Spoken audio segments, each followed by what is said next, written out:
প্রিয় ভিউয়ার সবাইকে স্বাগত জানাই আমার ইউটিউব চ্যানেল নতুন একটি ভিডিওতে। আজকের ভিডিওতে আমরা কথা বলবো এসটিজিটি সেন্টার নিয়ে, এক্সাম সেন্টার নিয়ে। তো আপনারা অবগত হয়ে গেছেন যে রিসেন্টলি এসটিজিটি টিআরবিটি আপলোড করে দিয়েছে এসটিজিটি অ্যাডমিট কার্ড, যেখানে আপনাদের ডেস্টিনেশন বা ভেন্যু এক্সাম সেন্টার দিয়ে দিয়েছে। তো আপনারা আমার মন্তব্য হলো যে আপনারা যদি পসিবল হয় তাহলে একদিন বা দুদিন আগে ভিজিট করে নেবেন এক্সাম সেন্টারটা। কারণ আপনাকে বলছি কারণ কেন এমন হচ্ছে, যেমন একজনকে আমার সেন্ড করেছে, যেমন এই অ্যাড্রেসটা দেখতে পাচ্ছেন, Natunnagar HS school address, Natunnagar Agartala, sub division Mohanpur, west Tripura. ঠিক আছে, সাব ডিভিশন মোহনপুর কিন্তু ডিস্ট্রিক্ট ওয়েস্ট ত্রিপুরা। ঠিক আছে, ভালো কথা।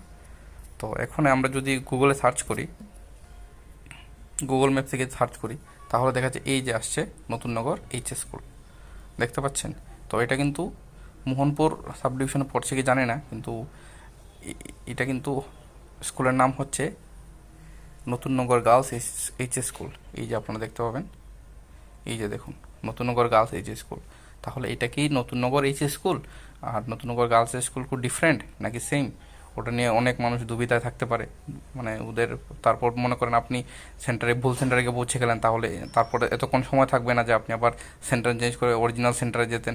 তো এই জন্য বলছি যে যদি পসিবল হয় তাহলে খুব সম্ভবত একদিন বা দুদিন আগে, যদি আপনার বাড়ির পাশে হয়, তো ভিজিট করে নেবেন সেন্টারটা, ভেন্যুটা ভিজিট করে নেবেন। না হলে হয়তো বা পরে আপনি এত প্রিপারেশন নিয়েও আপনি পরীক্ষা দিতে পারবেন না এবং সরকারকে দোষী ঠেরাবেন। তো আপনারা যারা মনে করেন খুব ভালো প্রিপারেশন আছে, বা যারা, সবাই বলছি যে একবার কষ্ট করে গুগল ম্যাপসে বা যে কোনো জায়গায় আপনি যদি সরাসরি পারেন তাহলে একবার এক্সাম সেন্টারটা, এক্সাম ভেন্যুটা ভিজিট করে নেবেন। না হলে আপনারাই পরে সমস্যায় পড়বেন। সবাইকে ধন্যবাদ। জয় হিন্দ।